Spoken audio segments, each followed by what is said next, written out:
Opening Hours with MyFin. Good morning. Opening അവേഴ്സിൻ്റെ ഒരു പുതിയൊരു സെഷനിലേക്ക് എല്ലാ പ്രേക്ഷകരെയും സ്വാഗതം ചെയ്യുന്നു. Good morning sir.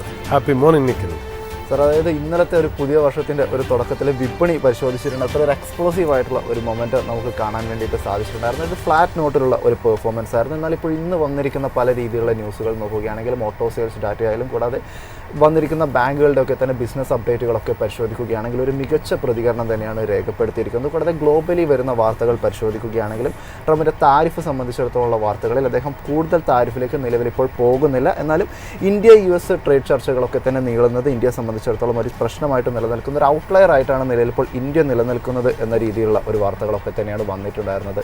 ഇന്നത്തെ ഒരു പ്രകടനം പരിശോധിക്കുകയാണെങ്കിലും FMCG സൂചികയെ സംബന്ധിച്ചിടത്തോളം വലിയ രീതിയിലുള്ള ഒരു ഇടിവ് തന്നെയാണ് ഇപ്പോഴും നേരിട്ടുകൊണ്ടിരിക്കുന്നത്. ഏകദേശം 1.5% ഇടിവ് നിഫ്റ്റി FMCG സൂചിക നേരിടുന്നുണ്ട്. അതിൽ തന്നെ പരിശോധിക്കുകയാണെങ്കിൽ ITCയുടെ ഓഹരികൾ ഇന്നും ഏകദേശം ഒരു 4.5% ഒരു വലിയ ഒരു ഇടിവ് തന്നെയാണ് നേരിടുന്നതായിട്ടും കാണാൻ വേണ്ടിയിട്ട് സാധിക്കുന്നത്. ഒരു റെഗുലേറ്ററി തലത്തിലുള്ള ഒരു റിസ്കിൻ്റെ ഏറ്റവും വലിയൊരു എക്സാമ്പിൾ തന്നെയായിരുന്നു ഇന്നലെ കാണാൻ വേണ്ടിയിട്ടും സാധിച്ചിരിക്കുന്നത്. സർ, ഈ ഒരു രീതിയിലാണ് ഇന്ന് നിലവിലിപ്പോൾ ഒരു മാർക്കറ്റ് ഇപ്പോൾ പുരോഗമിച്ചുകൊണ്ടിരിക്കുന്നത്. ഈ ഒരു വർഷത്തെ സംബന്ധിച്ചിടത്തോളം ആണെങ്കിലും നിലവിലൊരു മാർക്കറ്റ് കണ്ടീഷനെ സംബന്ധിച്ചിടത്തോളം സാറിൻ്റെ ഒരു ടേക്ക് എന്താണ്? നിഖിൽ, ആദ്യം തന്നെ thank God it's A Friday. വെള്ളിയാഴ്ച ആയി എന്നുള്ളത് വളരെ സന്തോഷകരമായിട്ടുള്ള കാര്യം. Gratitude to God. ആൻഡ് 2026 എൻ്റെ ഫസ്റ്റ് ഷോ ആണ്. Happy new year to everyone. അത് നമ്മുടെ എല്ലാ പ്രേക്ഷകർക്കും എല്ലാ പ്രോസ്പറസ് ആയിട്ടുള്ള ഒരു ഹെൽത്തി ആയിട്ടുള്ള വെൽത്തി ആയിട്ടുള്ള ന്യൂ ഇയർ ആവട്ടെ എന്ന് ഞാനൊന്ന് ആശംസിക്കുന്നു. ഞാൻ ആക്ച്വലി 2 ദിവസം ലീവായിരുന്നു. എൻ്റെ അച്ഛൻ്റെ ബലിയാണ്. അച്ഛൻ മരിച്ചിട്ട് ഏതാണ്ട് 23 കൊല്ലമായി. കഴിവതും ദൈവത്തിൻ്റെ അനുഗ്രഹത്തോടുകൂടി എല്ലാ കൊല്ലവും എനിക്ക് ഈ പറയുന്ന പോലെ ബലിയിടാനായിട്ട് സാധിച്ചു. ഈ കൊല്ലവും അത് ചെയ്യാനായിട്ട് സാധിച്ചു എന്നുള്ള വലിയ പുണ്യകർമ്മമായിട്ട് ഞാൻ അതിനെ കണക്കാക്കുന്നു എന്നുള്ളതാണ്. ഒരുപാട് നമ്മുടെ പ്രേക്ഷകർ തന്നെ എൻ്റെ അച്ഛൻ്റെ സോളിന് വേണ്ടിയിട്ട് പ്രാർത്ഥിച്ചിരുന്നു, മെസ്സേജ് അയച്ചിരുന്നു ഒക്കെ ഉള്ള എല്ലാവരോടും നന്ദിയും സ്നേഹവും മാത്രമേ ഉള്ളൂ എന്നുള്ളതാണ്. പിന്നെ ഈ ന്യൂ ഇയറിൻ്റെ കാര്യത്തിലും എല്ലാവരും ഒരുപാട് പ്രേക്ഷകർ നമുക്ക് ന്യൂ ഇയർ വിഷസ് അയച്ചു തന്നിട്ടുണ്ട്. പേഴ്സണലി അയച്ചു തന്നിട്ടുണ്ട്, ഇൻസ്റ്റഗ്രാം വഴി അയച്ചു തന്നിട്ടുണ്ട്, നമ്മുടെ യൂട്യൂബ് വീഡിയോസിൻ്റെ അടിയിലും അയച്ചു തന്നിട്ടുണ്ട്. എല്ലാവരോടും സന്തോഷം മാത്രം. എന്നും ഞങ്ങളെ സപ്പോർട്ട് ചെയ്ത് ഞങ്ങളിൽ വിശ്വാസമർപ്പിച്ച് ഞങ്ങളിൽ നിന്നുകൂടെ നിന്നതിന് എല്ലാവിധ സന്തോഷവും ഞാൻ അറിയിക്കുന്നു എന്നുള്ളതാണ്. അതായത് നമ്മൾക്കൊക്കെ സാധാരണ മനുഷ്യരാണ് അല്ലേ, ചെറിയ മനുഷ്യരാണ്, ഒരുപാട് ഷോർട്ട് കമ്മിങ്സ് ഉള്ള മനുഷ്യരുമാണ്. എസ്പെഷ്യലി ഞാൻ എന്നെക്കുറിച്ച് പറയാം, ഞാൻ മറ്റുള്ളവരെ കുറിച്ച് പറയുന്നില്ല. ചില തെറ്റുകൾ സംഭവിക്കാറുണ്ട്, ചില കാര്യങ്ങൾ തെറ്റിപ്പോവാറുണ്ട്, ചില ദിവസം ഭയങ്കര മൂഡ് ഓഫ് ആവാറുണ്ട്. ഇതെല്ലാം നിങ്ങളുടെ മുന്നിൽ വന്ന് അവതരിപ്പിക്കുമ്പോൾ ഈ പറയുന്നില്ല, ഇതെല്ലാം ക്ഷമിച്ച് നമ്മുടെ കൂടെ നിന്ന് ഞങ്ങൾക്ക് തരുന്ന ആ ഒരു ട്രസ്റ്റും സിൻസിയറിറ്റിയും ലവും കെയറും. എൻ്റെ അടുത്ത് പലരും ശരീരം നോക്കണം എന്നൊക്കെ അവരുടെ പറയുന്ന ആൾക്കാരുണ്ട് എന്നുള്ളതാണ്. എവിടെ പോയാലും, ഒരു മോളിൽ പോയാലും, ഒരു റെസ്റ്റോറൻറ്റിൽ പോയാലും, എവിടെ പോയാലും നമ്മുടെ പ്രേക്ഷകരെ കാണുന്നുണ്ട്, അവർ വന്ന് സംസാരിക്കുന്നുണ്ട്, സെൽഫി എടുക്കുന്നുണ്ട്. സന്തോഷമായിട്ട് തന്നെ നല്ലൊരു റിലേഷൻഷിപ്പ്. അതായത് ശരിക്കും പറഞ്ഞൊരു കൂടപ്പിറപ്പുകളെ പോലെ തന്നെയാണ് നമുക്ക് നമ്മുടെ വ്യൂവേഴ്സിനെ കാണുന്നത്. അതായത് ക്രിറ്റിസിസം വരുന്നവരെ പോലും നമ്മൾ ചേർത്ത് പിടിക്കുകയാണ് ചെയ്തത്. കാര്യം നമ്മളെ സംബന്ധിച്ച് അതൊരു സെൽഫ് ഇൻട്രോസ്പെക്ഷൻ ആണെന്നുള്ളതാണ്. അപ്പോൾ ശരിക്കും പറഞ്ഞാൽ എൻ്റെ ഒരു 52 വയസ്സിലേക്ക് ഞാൻ കടക്കുന്നു. ഈ കൊല്ലം 52 വയസ്സാവുന്നു എന്നുള്ളതാണ് മാർച്ച് ആകുമ്പോഴത്തേക്കും. അത് ഒന്നാമത്തെ കാര്യം. രണ്ടാമത് ഏതാണ്ട് 25 കൊല്ലത്തിൽ കൂടുതലുള്ള ഒരു ഫണ്ട് മാനേജ്മെൻറ്റ് സ്റ്റോക്ക് മാർക്കറ്റിൻ്റെ ഒരു എക്സ്പീരിയൻസ് ഉണ്ട്. അപ്പോൾ ഇതൊക്കെ വെച്ചിട്ട് നമുക്ക് വരുന്ന ഓരോ ചിലപ്പോൾ കൊച്ചു പിള്ളേരായിരിക്കാം നമ്മളെ ഈ ട്രോൾ ചെയ്യുന്നത്, അവരുടെ പ്രായത്തിൻ്റെ ആയിരിക്കാം. ഇതെല്ലാം നമുക്ക് ഒരു സെൽഫ് ഇൻട്രോസ്പെക്ഷൻ, അതായത് ഇത്രയും നാൾ നമ്മൾ ജീവിച്ചതും ഇത്രയും നാൾ നമ്മൾ വർക്ക് ചെയ്തതും നമ്മൾ അക്വയർ ചെയ്ത നോളജിനും ഒക്കെ ഉള്ളൊരു ഫീഡ്ബാക്കാണ് നിങ്ങൾ തരുന്നത് എന്നുള്ളതാണ്. ഏതായാലും അത് സന്തോഷമായിട്ട് തന്നെ കാര്യങ്ങൾ മുന്നോട്ട് പോകണു എന്നുള്ളതാണ്. എന്തായാലും ഒരു കാര്യം നമുക്ക് ഉറപ്പിച്ച് പറയാം, എൻ്റെ ടീം കൂടാതെ ഇപ്പോൾ നിഖിൽ, ജാസ്മിൻ, വിഷ്ണു, അല്ലെങ്കിൽ അനില, ഇവരൊന്നും കൂടാതെ എൻ്റെ ടീമിലുള്ള റമീസ്, അഭിജിത്ത്, സഫ്വാൻ, കേദാർ പ്രഭു, ഇവരെ കൂടാതെ തന്നെ നിങ്ങളും പ്രേക്ഷകരും എനിക്ക് വളരെ ഇമ്പോർട്ടൻ്റ് ആണ് ലൈഫിൽ എന്നുള്ളതാണ്. അത് മാത്രമല്ല, നിങ്ങൾ തന്നെയാണ് എൻ്റെ എനർജിയും സ്ട്രെങ്ത്തും ഒക്കെ. എന്നെ ഒരുപാട് പേര് എനിക്കൊരു മെസ്സേജ് അയച്ചിരുന്നു. ഈ പറഞ്ഞ പോലെ രാവിലെ എണീറ്റൊക്കെ പാടുപെടുന്നത് എനിക്ക് മനസ്സിലാവുന്നുണ്ട്. ഒരു എക്കണോമിക്സ് പഠിപ്പിച്ച ഒരു ടീച്ചർ എന്ന രീതിയിൽ എനിക്ക് മനസ്സിലാവുന്നുണ്ട്. ശരിയാണ്, ചില ദിവസമൊക്കെ വെളുപ്പിനൊക്കെ എണീറ്റിരുന്നാണ് നമ്മൾ US മാർക്കറ്റൊക്കെ നോക്കുന്നതും ഗ്ലോബൽ ഹാൻഡ് ഓവേഴ്സൊക്കെ നോക്കുന്നതും. ആ എഫേർട്ട് ഇടുന്നതൊക്കെ നമുക്ക് നിങ്ങളോടുള്ളൊരു കമ്മിറ്റ്മെൻറ്റും ഈ സിസ്റ്റത്തിനോടുള്ള സിൻസിയറിറ്റിയും പിന്നെ ഇതിനോടുള്ളൊരു പാഷനുമാണ് നമ്മൾ ഡ്രൈവ് ചെയ്യണേ എന്നുള്ളത്. എല്ലാ സന്തോഷങ്ങൾക്കും എല്ലാ സ്നേഹങ്ങൾക്കും എല്ലാത്തിനും 2026 എന്ന് പറയുന്നത് നല്ലൊരു കൊല്ലമാവട്ടെ. 2025 തന്ന എല്ലാ സ്നേഹത്തിനും വളരെ നന്ദി പറഞ്ഞുകൊണ്ട് തന്നെ ഞാനിത് തുടങ്ങുന്നു എന്നുള്ളതാണ്. നമുക്ക് 2026 അല്ലേ, a lot of hope and dreams. നമുക്കെല്ലാവർക്കും പ്രേക്ഷകർക്ക് നമുക്കെല്ലാവർക്കും വലിയ ഡ്രീമോട് കൂടിയാണ് നമ്മൾ 2026 ഫേസ് ചെയ്യണേ എന്നുള്ളതാണ്. ശരിക്കും പറഞ്ഞാൽ 2026 പറയുമ്പോഴേ perfect way to end 2025. Perfect way to end 2025 എന്ന് പറയുന്നത് മാർക്കറ്റിന് അപ്പുറവും നമുക്കൊരു ജീവിതമുണ്ടല്ലോ. നമ്മളൊരു സാധാരണ ഒരു ഹ്യൂമൻ ബീങ് കൂടെയാണ്, ഒരുപാട് ഇമോഷൻസ് ഉള്ളവരാണ്. 2026 തുടങ്ങുന്നതിന് മുമ്പേ 2025 ഏറ്റവും സ്പെഷ്യൽ ആക്കിയത് 2025 അവസാനം വന്ന നമ്മുടെ പ്രിയങ്കരനായ നിവിൻ പോളിയുടെ മൂവിയായിട്ടുള്ള സർവം മായ എന്ന് പറയുന്ന വളരെ ഫീൽ ഗുഡ് ആയിട്ടുള്ള ഒരു മൂവി. ശരിക്കും പറഞ്ഞാൽ നമുക്ക് 2026 വലിയൊരു ഐ ഓപ്പണറായിട്ടാണ് ആ മൂവി വന്നതെന്നുള്ളത്. കാര്യം എന്നറിയോ, ഈ സർവം മായ എന്ന് പറയുന്നതിൻ്റെ അർത്ഥം എന്താ? എവറിത്തിങ് ഈസ് ഇല്യൂഷൻ അല്ലേ. നിങ്ങൾ ലോകത്തിനെക്കുറിച്ച് മനസ്സിലാക്കി ചുറ്റും വച്ചിരിക്കുന്ന കാര്യങ്ങളൊക്കെ ഒരു ഇല്യൂഷനാണ് എന്നുള്ളതാണ് ഈ സർവം മായ എന്നുള്ളത് കൊണ്ട് ഉദ്ദേശിക്കുന്നതെന്ന്. അതായത് പവർ ഓഫ് ഇല്യൂഷൻ എന്നാണ് പറയുന്നത്. അതായത് ആ സിനിമയ്ക്കകത്ത് ഞാനത് കഥ പറയുകയല്ല, എല്ലാവർക്കും അറിയുകയും ചെയ്യാം, പബ്ലിക്കായിട്ട് കിടക്കുന്ന ഇൻഫർമേഷനാണ്. എന്നാൽ അതിനകത്തുള്ള സെൻസിറ്റീവ് പാർട്ടുകൾ ഞാൻ തൊടുന്നുമില്ല എന്നുള്ളത്. അതായത് ലൈഫിൽ ഈ പറയുന്ന പോലെ ഒരു സ്ട്രഗ്ലിംഗ് ആയിട്ടുള്ള ഒരു മ്യൂസീഷ്യൻ്റെ കഥ പറഞ്ഞാണ് ആ സിനിമ തുടങ്ങുന്നതെന്നുള്ള. എന്നിട്ട് അദ്ദേഹത്തിൻ്റെ ജീവിതത്തിലേക്ക് ഒരു ഗോസ്റ്റ് വരുന്നു, ഒരു ഫ്രണ്ട്ലി ഗോസ്റ്റ്. അതാണ് അതിൻ്റെ ആ ഒരു ഫീൽ ഗുഡ് മൂവി എന്ന് പറയുന്നത്. ആ ഫ്രണ്ട്ലി ഗോസ്റ്റ് വരുന്നതോടുകൂടി ഈ വ്യക്തിയുടെ, അതായത് ദ മെയിൻ ക്യാരക്ടർ, നമ്മൾ ഈ പറഞ്ഞില്ലേ സ്ട്രഗ്ലിംഗ് ആയിട്ടുള്ള മ്യൂസീഷ്യൻ, അതായത് അദ്ദേഹത്തിൻ്റെ ജീവിതത്തിൽ ഒരുപാട് കൺഫ്യൂഷൻസ് ഉണ്ടായിരുന്നു. അദ്ദേഹത്തിൻ്റെ ഫാമിലിയെക്കുറിച്ച്, അദ്ദേഹത്തിൻ്റെ ലൈഫിനെക്കുറിച്ച്, അദ്ദേഹത്തിൻ്റെ കരിയറിനെക്കുറിച്ച്, അദ്ദേഹത്തിൻ്റെ പ്രൊഫഷനെക്കുറിച്ച്, അദ്ദേഹത്തിൻ്റെ ലവ് സ്നേഹത്തിനെക്കുറിച്ചൊക്കെ അദ്ദേഹത്തിന് വളരെ കൺഫ്യൂഷൻസ് ആയിട്ടിരിക്കുന്ന ആ ഒരു അദ്ദേഹത്തിൻ്റെ ജീവിതത്തിലേക്ക് ഒരു ഫ്രണ്ട്ലി ഗോസ്റ്റ് വന്നിട്ട് ഒരു ഐ ഓപ്പണറായിട്ട്, അതായത് അയാളുടെ കാഴ്ചപ്പാടുകളെ മാറ്റുന്നതാണ്. അതായത് it's attitude towards life, love, family, relationship, ഇതിനോട്ടൊക്കെ അദ്ദേഹത്തിൻ്റെ കാഴ്ചപ്പാട് ഒരു ഫ്രണ്ട്ലി ഗോസ്റ്റിൽ കൂടി മാറുന്ന ഒരു സിനിമയാണ്. അതായത് ഒരു സെൽഫ് റിയലൈസേഷൻ, അതായത് ഒരു ഇമാജിനറി ക്യാരക്ടറായ ഗോസ്റ്റ് മുഖാന്തരം അദ്ദേഹം സെൽഫ് റിയലൈസ് ചെയ്യുന്നു, ഈ ചുറ്റും കാണുന്നതല്ല, ഇതെല്ലാം ഇല്യൂഷനാണ്, ഇതിൻ്റെ അപ്പുറം ഉണ്ട് എന്നുള്ള രീതിയിലേക്കാണ് അത് പറയുന്നത് എന്നുള്ളതാണ്. അപ്പോൾ അതിനകത്ത് ശരിക്കും പറഞ്ഞാൽ രണ്ട് കാര്യങ്ങൾ ഇമ്പോർട്ടൻ്റ് ആയിട്ട് ആ സിനിമയിൽ നിന്ന് മെസ്സേജ് ഉണ്ട്. അതായത് നമ്മളെപ്പോലത്തെ വ്യക്തികൾക്ക് രണ്ട് മെസ്സേജ്. ഒന്നെന്ന് പറയുന്നത് ഒരു ലൈഫ് ലെസണും ഒന്നൊരു സ്റ്റോക്ക് മാർക്കറ്റ് ലെസനുമാണ്. ഒരു ലൈഫ് ലെസൺ എന്ന് പറയുന്നത് എന്താണെന്ന് വെച്ചാൽ അതിനകത്തുള്ള ഏറ്റവും വലിയ പ്രത്യേകത എന്ന് വെച്ചാൽ ഈ നിവിൻ പോളിയുടെ സെൻട്രലായിട്ടുള്ളൊരു ക്യാരക്ടറും അദ്ദേഹത്തിൻ്റെ ഫാമിലിയും കാണിക്കുന്നു. അവർ ബേസിക്കലി അമ്പലത്തിൽ പൂജയും അല്ലാതെ നമ്മുടെ വീടുകളിലും ഈ ഷോപ്പുകൾ, കമേഴ്സ്യൽ എസ്റ്റാബ്ലിഷ്മെൻറ്റിലൊക്കെ പൂജ ചെയ്യാനും വാത ഒഴിപ്പിക്കാനും ഒക്കെ വരുന്ന ആ ഒരു പ്രൊഫഷനാണ്. ആ പ്രൊഫഷനും ഈ കാലത്ത് നല്ല രീതിയിലൊരു വെൽത്ത് ക്രിയേറ്റ് ചെയ്ത് ജീവിക്കാം. ആ സിനിമയിൽ തന്നെ കാണിക്കുന്നത് അവരുടെ ഫാമിലിയുടെ കാറ് എന്ന് പറയുന്നത് ഒരു ബെൻസ് കാറായിട്ടാണ്. അവരുടെ ഫാമിലിക്ക് പഴയതുപോലെ പണ്ടത്തെ നാളുകളിലൊക്കെ ഈ പൂജാരി ഫാമിലി എന്നൊക്കെ പറയുന്നത് ഇത്തിരി എന്താ പറയുക സാമ്പത്തികമായിട്ട് താഴോട്ട് നിന്നായിട്ടാണ്. ഇപ്പോൾ ഇതേപോലെ തന്നെ നമ്മൾ പണ്ട് നോക്കുകയാണെങ്കിൽ ആര്യൻ എന്ന് പറഞ്ഞ മോഹൻലാലിൻ്റെ ഒരു മൂവിയുണ്ട്. എൻ്റെ സ്കൂൾ ടൈമിലൊക്കെ വന്നൊരു സിനിമയാണ് ആര്യൻ എന്ന് പറഞ്ഞൊരു മൂവി. അതിനകത്ത് മോഹൻലാൽ ഇതേപോലെ ഒരു പൂജാരി കുടുംബത്ത് ജനിക്കുകയും അവിടെ ഒരുപാട് ബുദ്ധിമുട്ട് അനുഭവിക്കുകയും ചെയ്യുന്ന ഒരു കാലഘട്ടം ഉണ്ടായിരുന്നു എന്നുള്ളതാണ് അന്ന്. അതായത് അമ്പലത്തിലെ സേവ ചെയ്ത് ജീവിക്കുന്ന ആ ഒരു പ്രൊഫഷന് വലിയ വിലയൊന്നുമില്ല. ഇന്ന് അത് വളരെ ആത്മാർത്ഥമായിട്ട് ചെയ്യുന്നവർക്ക് ലോകമെമ്പാടും ഭയങ്കര ഒരു ഓപ്പർച്യൂണിറ്റി ഉണ്ടെന്നുള്ളത്. അതായത് ആ സിനിമയിൽ തന്നെ ഈ പൂജാരിയായിട്ട് ജീവിക്കുന്ന ഫാമിലിയെ അല്ലെങ്കിൽ അതിൽ ഓരോ മെമ്പേഴ്സിനെയും അമേരിക്കയിലേക്ക്, യൂറോപ്പിലേക്ക്, ഗൾഫിലേക്കൊക്കെ അവർ വിളിച്ചു കൊണ്ടുവന്ന് പൂജ ചെയ്യുന്നു എന്നുള്ള. അപ്പോൾ ആ സിനിമ നമുക്ക് തരുന്ന ഒരു മെസ്സേജ് എന്നറിയോ? Dignity of work. നിങ്ങൾക്ക് ഇക്കാലത്ത് ഒരു കമ്പനിയുടെ കീഴിൽ വർക്ക് ചെയ്തിട്ട് ജീവിക്കണം എന്ന് ആഗ്രഹമില്ല. നിങ്ങൾക്ക് സ്വന്തമായിട്ടൊരു പ്രൊഫഷൻ നന്നായിട്ടുണ്ടെങ്കിൽ അതെന്തോ ആയിക്കോട്ടെ. ഇപ്പോൾ ഈ പറയുന്ന പോലെ ഒരു പൂജാരി ഫാമിലി ആയിക്കോട്ടെ, അല്ലെങ്കിൽ നമ്മൾ തലമുടി വെട്ടുന്ന ആ ഒരു ജോലി ആയിക്കോട്ടെ, അല്ലെങ്കിൽ ഈ പറയുന്ന ഒരു ആസ്ട്രോളജർ ആയിക്കോട്ടെ, പാമിസ്ട്രി നോക്കുന്നവരായിക്കോട്ടെ, അല്ലെങ്കിൽ ഒരു യൂട്യൂബ് വീഡിയോയിൽ കണ്ടൻസ് ചെയ്യുന്ന ഇൻഫ്ലുവൻസർ ആയിക്കോട്ടെ, നിങ്ങൾക്ക് സ്വന്തമായിട്ട് ഒരു തൊഴിൽ കണ്ടെത്തി നിങ്ങളുടെ ആ ഒരു എന്താ പറയുക എഫിഷ്യൻസി കൊണ്ട് നിങ്ങൾക്ക് സ്വന്തമായിട്ട് ജീവിക്കാൻ പറ്റുമെങ്കിൽ അതാണ് ലൈഫിലെ ഏറ്റവും വലിയ ഹെഡ്ജ് എഗെയിൻസ്റ്റ് ഇൻഫ്ലേഷൻ. അതായത് വേറൊരു ഒരു പ്രസ്ഥാനത്തിനെയോ അല്ലെങ്കിൽ വേറൊരു കാര്യത്തിനെയോ ആശ്രയിച്ച് നിങ്ങൾക്ക് ജീവിക്കേണ്ട കാര്യമില്ല. നിങ്ങൾക്ക് നിങ്ങൾ ചെയ്യുന്ന കാര്യങ്ങൾ നന്നായിട്ട് നിങ്ങൾക്ക് ചെയ്യാമെന്നുണ്ടെങ്കിൽ അത് ഡിഗ്നിറ്റിയോടെ, അന്തസ്സോടുകൂടി, അത് ഏത് ചെറിയ ജോലി, അതൊരു ക്ലീനിങ് ആയിക്കോട്ടെ, അല്ലെങ്കിൽ ഇതേപോലെ പൂജ ആയിക്കോട്ടെ, എന്തോ ആയിക്കോട്ടെ, അല്ലെങ്കിൽ പള്ളിയിലൊരു ജോലി ആയിക്കോട്ടെ, അത് നിങ്ങൾക്ക് നന്നായിട്ട് അറിയാം, ആത്മാർത്ഥമായിട്ട് ചെയ്യും എന്നുണ്ടെങ്കിൽ ലൈഫിലെ ഓപ്പർച്യൂണിറ്റി ഇമ്മൻസ് ആണെന്നുള്ള കാര്യം. ആ സിനിമയിൽ ഒരു പാഠം കൂടിയുണ്ട്. കാര്യം അതിനകത്ത് നിവിൻ പോളി പറയുന്നത്, ഞാനൊരു ഈശ്വര വിശ്വാസി അല്ല, പക്ഷേ വളരെ ആത്മാർത്ഥമായിട്ടാണ് ഞാൻ എൻ്റെ പൂജാകർമ്മങ്ങൾ ചെയ്യുന്നതെന്നുള്ളത്. അവിടെ അദ്ദേഹം സക്സസ്ഫുൾ ആവുന്നു. എന്തുകൊണ്ടാണ്? അതിന് ഈശ്വരവിശ്വാസി ആവണം നിർബന്ധമില്ല. നിങ്ങളുടെ ചെയ്യുന്ന കാര്യങ്ങൾ ശുദ്ധതയോടെ, അന്തസ്സോടെ, മനസ്സിരുത്തി, ഒബ്സഷനോടുകൂടി ചെയ്യുകയാണെങ്കിൽ അതിന് അൾട്ടിമേറ്റ്ലി നിങ്ങൾക്കൊരു എൻഡ് റിസൾട്ട് കിട്ടും എന്നുള്ളതാണ് ആ സിനിമ പറയുന്നത് എന്നുള്ള. എനിക്ക് അതിനകത്ത് ആ സ്റ്റോറി, ആ ഹിഡൻ മെസ്സേജ് എനിക്ക് ഭയങ്കരമായിട്ട് എന്താ പറയുക മനസ്സിൽ തട്ടി എന്നുള്ള. അത് ഒരു വിധത്തിൽ നമ്മുടെ ലൈഫിൽ തരുന്ന ഒരു ലെസണാണ്. അതായത് നിങ്ങൾ എന്ത് ജോലിയാണോ ചെയ്യുന്നത്, ജോലിയുടെ ആൾക്കാർ കാണുന്നതല്ല, നിങ്ങൾക്ക് അതിൽ എക്സൽ ചെയ്യാൻ ആത്മാർത്ഥമായിട്ട് നിങ്ങൾക്ക് പറ്റും എന്നുണ്ടെങ്കിൽ അത് നിങ്ങൾ ആത്മാർത്ഥതയോടെ ചെയ്യും, വെടുപ്പായിട്ടും വൃത്തിയായിട്ടും ചെയ്യുമെന്നുണ്ടെങ്കിൽ നിങ്ങൾക്ക് അതിൽ വലിയൊരു ഓപ്പർച്യൂണിറ്റിയും വെൽത്ത് ക്രിയേഷൻ ഉണ്ടാവും എന്നുള്ളത് ഒരു പാഠം. രണ്ടാമത്തെ പാഠം എന്ന് പറയുന്നത് ഒരു സ്റ്റോക്ക് മാർക്കറ്റിനെ ബേസ് ചെയ്തിട്ട് നമുക്ക് വരുന്ന ഒരു പാഠമാണ്. കാര്യം അതിനകത്ത് പറയുന്ന ഒരു കാര്യം എന്താ, നമ്മൾ എന്നും രാവിലെ എണീറ്റ് എന്താ ഗ്ലോബൽ ക്യൂസ്, ഇന്ത്യൻ ക്യൂസ് അല്ലേ, ഹാൻഡ് ഓവർ ഡീറ്റെയിൽസ് ഒക്കെ നോക്കുന്നത്. അതായത് നമ്മൾ ഒരുപാട് എക്സ്റ്റേണൽ കാര്യങ്ങളെയാണ് നമ്മൾ ഈ പറയുന്ന പോലെ രാവിലെ അനലൈസ് ചെയ്യുന്നത്.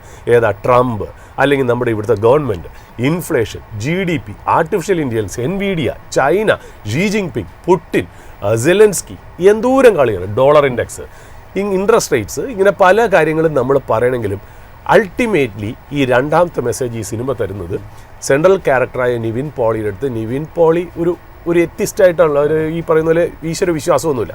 അപ്പോൾ അച്ഛനും ചേട്ടനും ഒക്കെ അമ്പലത്തിൽ പൂജ ചെയ്യുമ്പോൾ ഇദ്ദേഹത്തിനോട് അമ്പലത്തിനകത്ത് കയറാൻ പറയുമ്പോൾ ഇദ്ദേഹത്തിന് അമ്മയുടെ ഒരു മരണത്തിൻ്റെ ഒരു കാരണത്താൽ, പഴയൊരു കാരണത്താൽ ഇദ്ദേഹം ഇതിനകത്ത് കയറുന്നില്ല.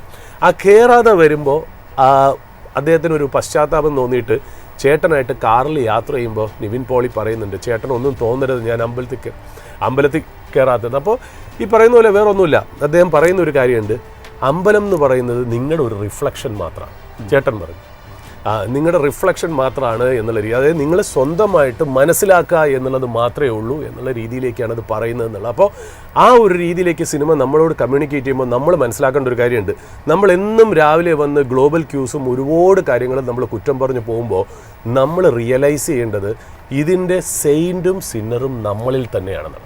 അതായത് നമ്മൾ എങ്ങനെയാണ് നമ്മളെ റിഫ്രഷ് ചെയ്ത് റിജുവിനേറ്റ് ചെയ്ത് മാർക്കറ്റിൽ നിൽക്കുന്നത്, അവിടെയാണ് സക്സസ്സും ഫെയിലുറും എന്ന്. അല്ലാതെ നമ്മൾ ഈ bad workers blame their tools എന്ന് പറഞ്ഞ പോലെ നമ്മൾ ചുറ്റുമുള്ള കാര്യത്തിന് കുറ്റം പറയേണ്ട കാര്യം അതിനകത്ത് ഇല്ല എന്നുള്ള കാര്യം. നമ്മളെ തന്നെ ഒന്ന് റിഫ്രഷ് ചെയ്ത് നമ്മളിൽ തന്നെ വർക്ക് ചെയ്ത് നമുക്കൊന്ന് സെൽഫ് റിയലൈസേഷൻ ആയിക്കഴിഞ്ഞാൽ നമുക്ക് കാര്യങ്ങൾ മുന്നോട്ട് കൊണ്ടുപോകാൻ പറ്റും എന്നുള്ള കാര്യത്തിൻ്റെ ഒരു വലിയൊരു ഉത്തമ ഉദാഹരണമാണ് ഈ സിനിമ നമ്മളോട് മെസ്സേജ് ചെയ്യുന്നത്. പറ്റുമെങ്കിൽ എല്ലാവരും കാണുക എന്നുള്ള. അതിനകത്ത് ഒരുപാട് കഥകളുണ്ട്, ഇല്ല ഞാൻ പറയാത്തതും പറഞ്ഞതുമായിട്ടുള്ള ഒരുപാട് കാര്യങ്ങളുണ്ടെങ്കിലും ഇതിനകത്ത് ഈ സെൽഫ് റിയലൈസേഷൻ, ഒരു മോട്ടിവേഷൻ നിങ്ങൾക്ക് 2026 വേണമെന്നുണ്ടെങ്കിൽ ആ സിനിമ കാണുക എന്നുള്ള. അതിനകത്ത് ഒരുപാട് ഇന്നർ മീനിങ് അതിനകത്ത് തന്നിട്ടുണ്ട്. അതായത് നമ്മുടെ ഇപ്പോൾ ഒരു സ്പീച്ചിൽ നമ്മുടെയൊക്കെ സൂപ്പർ സ്റ്റാറായുള്ള നമ്മുടെ എന്നും സ്വകാര്യ അഹങ്കാരായ നമ്മുടെ മമ്മൂട്ടി അല്ലെങ്കിൽ മമ്മൂക്ക പറഞ്ഞിട്ടുണ്ട്. അതായത് ഈ ശത്രു സംഹാരം എന്ന് പറയുന്നത് നിങ്ങളുടെ ശത്രുവിനെ സംഹരിക്കുക അല്ലെങ്കിൽ കൊല്ലുക എന്നുള്ള അർത്ഥത്തിലല്ല, നിങ്ങളുടെ ഉള്ളിലുള്ള നിങ്ങളുടെ എനിമിയെ കൊല്ലുക എന്നുള്ളതാണ് അദ്ദേഹം പറഞ്ഞു തന്നുള്ളത്. അതായത് നമ്മൾ 2026 വരുമ്പോൾ നമുക്ക് ഈ ഈവിൾ തോട്ട്സ് ഒക്കെ മാറ്റി വെച്ച് പോസിറ്റീവായിട്ട് തിങ്ക് ചെയ്ത് നമുക്ക് എങ്ങനെ തന്നെ റിഫ്രഷ് ചെയ്ത് റിജുവിനേറ്റ് ചെയ്ത് നമ്മുടെ കുറവുകളൊക്കെ മാറ്റി ഒരു സ്റ്റെപ്പ് മുന്നിലോട്ട് വെച്ച് മാർക്കറ്റിൽ ബാക്കിയുള്ള എക്സ്റ്റേണൽ ഫാക്ടർ, അതായത് നമ്മൾ എപ്പോഴും പറയുന്നത് എന്താ, മാർക്കറ്റിൽ നമ്മൾ കാശുണ്ടാക്കിയില്ല, എന്തുകൊണ്ട്? ടാക്സ് ആണ് കാരണം, STT ആണ് കാരണം, ക്യാപിറ്റൽ ഗെയിൻസ് ആണ് കാരണം, ട്രംപാണ് കാരണം. നമ്മൾ ഇതൊന്നും കാണാതെയാണോ മാർക്കറ്റിൽ വന്ന് ഇപ്പോൾ അതാ ITC എന്ന് പറയുന്ന സ്റ്റോക്ക് അല്ലേ നന്നായിട്ട് പെർഫോം ചെയ്തുകൊണ്ടിരിക്കുന്നതിൻ്റെ ഇടയിൽ ഒരു എക്സ്റ്റേണൽ ആയിട്ടൊരു കാര്യം വരുന്നു. ഗവൺമെൻറ് അതിന് സിഗരറ്റ്സിനും ടുബാക്കോ പ്രൊഡക്ഷനും അഡീഷണൽ ആയിട്ടുള്ള ടാക്സ് വയ്ക്കുന്നു. 40% GSTക്ക് മുകളിലാണ് അത് വെച്ചതെന്ന്. കാരണം ഇന്നലെ സ്റ്റോക്ക് ഏതാണ്ട് നിയർലി 10% ഡൗൺ ആയിരുന്നു. ഇന്ന് ഇതാ മാർക്കറ്റ് തുടങ്ങിയപ്പോൾ 4% ആണ്. ഓക്കെ, സിഗരറ്റിൻ്റെ ബിസിനസ്സാണ്. ഏതെങ്കിലും ഷെയർ ഹോൾഡർ നമ്മുടെ അടുത്ത് വന്ന് പറയുകയാണ് എന്നാലും ഗവൺമെൻറ് ഈ ചെയ്ത് ചതിയായല്ലോ എന്ന് പറയുമ്പോൾ നമ്മളെന്താ ഇത് എക്സ്പെക്ട് ചെയ്തിരുന്നില്ലേ? അതായത് നമുക്കറിയാം cigarette smoking is injurious to health. ഏത് ഗവൺമെൻറ്റും സിഗരറ്റ്സിനെയും ലിക്കറിനെയും എല്ലാം കാണുന്നത് സിൻ ഗുഡ്സ്, SIN ഗുഡ്സ് എന്നുള്ള രീതിയിലാണ് അത് കാണുന്നത് എന്നുള്ള. അപ്പോൾ ആ സിൻ ഗുഡ്സ് എന്ന് പറയുന്ന കാറ്റഗറി കിടക്കുന്ന സ്റ്റോക്കിന് എക്സ്റ്റേണലായിട്ട് എന്ത് ഷോക്കും വരും എന്നുള്ളത് നമ്മൾ മനസ്സിലാക്കിയിരിക്കണം എന്നുള്ളതാണ്. കാര്യം അത് തന്നെയാണ് സംഭവിച്ചതെന്നുള്ള. അപ്പം നമ്മൾ ഇതിനകത്ത് ആ സ്റ്റോക്ക് ഹോൾഡ് ചെയ്തവർ ഇപ്പോൾ എൻ്റെ അടുത്ത് ഒരുപാട് പേര് ചോദിച്ചിട്ടുണ്ട്. അതായത് ഞാൻ ഒരു പ്രാവശ്യം എനിക്ക് തോന്നുന്നു കഴിഞ്ഞ ആഴ്ച എന്നുകൊണ്ട് ഞാൻ പറഞ്ഞു ഞാൻ കഴിയുന്നതും ഫിനാൻഷ്യൽ സ്റ്റോക്സ് അവോയ്ഡ് ചെയ്യുന്നുണ്ട്. എൻ്റെ പേഴ്സണൽ ഇൻവെസ്റ്റ്മെൻറ്റ് ഫിലോസഫി എന്ന് പറഞ്ഞാൽ ഫിനാൻഷ്യൽ സ്റ്റോക്സ് ബാഡ് ആണെന്നല്ല. അപ്പോൾ എൻ്റെ അടുത്ത് പലരും മെസ്സേജ് അയച്ചു തുടങ്ങിയിട്ട് ഞങ്ങൾക്ക് ഫിനാൻഷ്യൽ സ്റ്റോക്സ് നല്ല രീതിയിൽ റിട്ടേൺ തന്നിട്ടുണ്ട്. നല്ല കാര്യം, നിങ്ങളുടെ കൺവിക്ഷൻ അതിനെ സപ്പോർട്ട് ചെയ്യുന്നുണ്ടെങ്കിൽ നിങ്ങൾ തീർച്ചയായിട്ടും അതെടുത്ത് തന്നെ മുന്നോട്ട് പോകണം. ഞാൻ എന്തുകൊണ്ട് വരുന്നില്ല എന്ന് പറഞ്ഞാൽ എൻ്റെ മനസ്സിലെ ഒരു ഇന്നർ ഫീലിംഗ് എന്ന് വെച്ചാൽ ഈ കാണിക്കുന്ന അതൊരു സ്റ്റോക്ക്, ഒരു ഫിനാൻഷ്യൽ സ്റ്റോക്ക്, അത് NBFC ആയിക്കോട്ടെ, ബാങ്ക് ആയിക്കോട്ടെ, നമ്മൾ പ്രൈസ് ടു ബുക്ക് വാല്യൂ എന്നുള്ളൊരു പാരാമീറ്ററിലാണ്. നമ്മൾ പ്രൈസ് ഏർണിംഗ് മൾട്ടിപ്പിൾസിലല്ല അതിന് value, price to book value. ഈ ബുക്ക് വാല്യൂ എന്ന് പറയുന്നത് ആ ബുക്ക് കറക്റ്റാണോ ഇല്ലേ എന്നുള്ളത് നമ്മൾ മനസ്സിലാക്കണ്ടേ. ഇപ്പോൾ ഇൻഡസിൻ ബാങ്കിൻ്റെ ആ ബുക്ക് വാല്യൂ എന്ന് പറയുന്നത് തെറ്റായിരുന്നു എന്നുള്ള കാര്യം, അതിനകത്തൊരു ഫ്രോഡ് ഉണ്ടായിരുന്നു എന്നുള്ള. അപ്പോൾ അതേപോലെ അത് എപ്പോൾ വേണമെങ്കിലും സംഭവിക്കാം എന്നുള്ളൊരു ഈവൻറ്റ് റിസ്ക് ഉള്ളതുകൊണ്ട് ഞാനത് അവോയ്ഡ് ചെയ്തു എന്ന് മാത്രം. എന്ന് പറഞ്ഞത് മോശമാണെന്നല്ല. ഞാൻ പറഞ്ഞിട്ടുണ്ട്. ഇപ്പോൾ അതാ വേറൊരു ന്യൂസ് വന്നു. ഞാനിപ്പോൾ ഈ ITCയുടെ കാര്യം നമ്മുടെ രണ്ടാമത്തെ ന്യൂസ് എന്താ, സഫയർ ഫുഡ്സും മറ്റേ ദേവയാനിയും തമ്മിലുള്ളൊരു അല്ലേ ഒരു മെർജർ വരുന്നു എന്നുള്ള. ഞാൻ ഇനി എന്ത് വന്നാലും ആ സൈഡിലേക്ക് നോക്കില്ല. കാര്യം ഇൻടേക്ക് വരുന്ന ഫുഡാണ് അല്ലേ.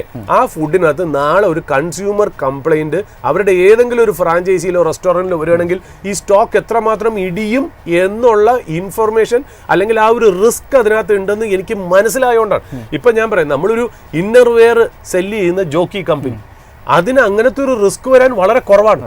അതേസമയം ഫുഡ് ഐറ്റംസിന് അങ്ങനെയല്ല. ഈ ഫുഡ് ഐറ്റംസ് കഴിഞ്ഞ് ആർക്കെങ്കിലും ഒരു ഹെൽത്ത് ഇഷ്യൂ വരികയാണ് എന്നുണ്ടെങ്കിൽ ആ സ്റ്റോക്കിന് വരാവുന്ന ഇമ്പാക്റ്റ് എന്ന് പറഞ്ഞാൽ വളരെ വലുതാണെന്നുള്ളത്. അപ്പം നമ്മൾ എന്താ മനസ്സിലാക്കുന്നത്, നമ്മൾ ചില കാര്യങ്ങൾ നമുക്കറിയാം ഇതൊക്കെയാണ് ഇതിൻ്റെ റിസ്ക്, എന്നിട്ടും നമ്മൾ അതിനകത്ത് നിന്ന് പെട്ടിട്ട് ആ റിസ്കിനെ നമ്മൾ ഫേസ് ചെയ്യുമ്പോൾ നമ്മൾ എന്ത് ചെയ്യും, നമ്മൾ ആ റിസ്കിനെ കുറ്റം പറയും, നമ്മളെ കുറ്റം പറയില്ല.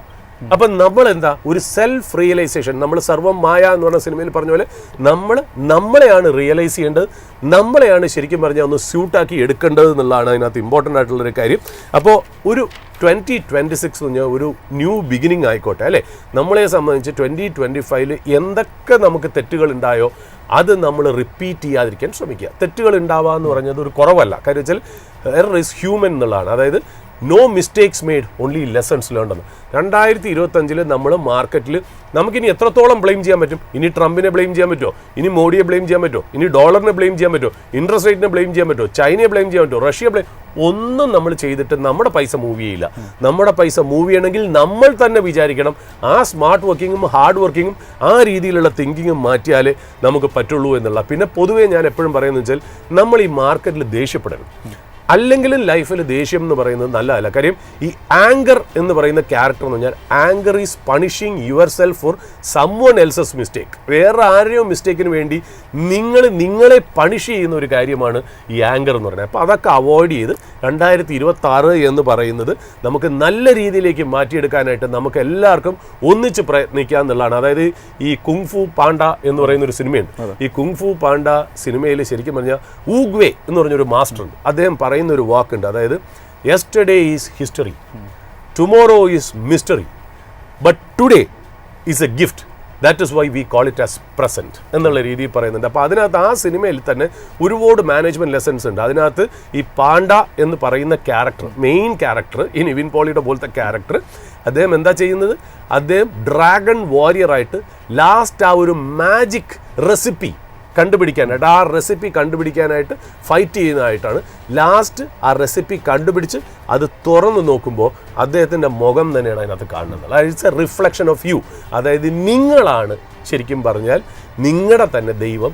നിങ്ങൾ മാറിയാൽ എല്ലാ കാര്യങ്ങളും നന്നാവും എന്നുള്ള രീതിയിലാണ് അത് വരുന്നതെന്നുള്ളത്. അപ്പോൾ നമ്മൾ ഈ പറയുന്ന പോലെ നമുക്ക് എല്ലാവർക്കും ഈ 2026 നമ്മളെ ബെറ്റർ ആക്കി കഴിഞ്ഞാൽ നമുക്കൊരു ബെറ്റർ ലൈഫ് കിട്ടും എന്നുള്ള ഉറപ്പോടുകൂടിയും വിശ്വാസത്തോടു കൂടിയും നമുക്ക് 2026 നേരിടാം.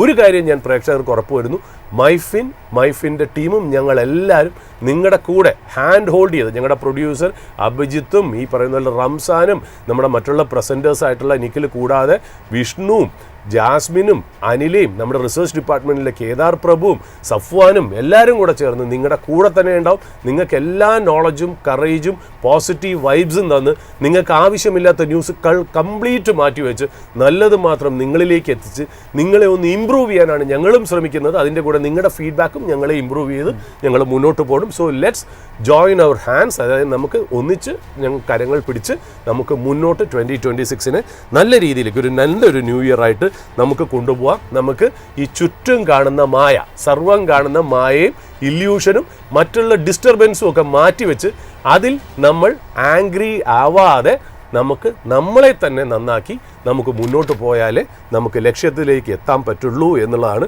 നമുക്ക് മനസ്സിലാവുന്നത്. അതുകൊണ്ട് സെൽഫ് റിയലൈസേഷൻ നമുക്ക് ആദ്യം തുടങ്ങുന്നത് എന്താ, നമ്മൾ സ്റ്റോക്ക് മാർക്കറ്റിലേക്ക് വന്നിരുന്നത് വരുന്നത് ഒരു വെൽത്ത് ക്രിയേഷന് വേണ്ടിയിട്ടാണ്, ഒരു അസറ്റ് മേടിക്കാനാണ്. അതിൻ്റെ ആണെങ്കിൽ ഫസ്റ്റ് ഡെഫിനിഷൻ എന്താ?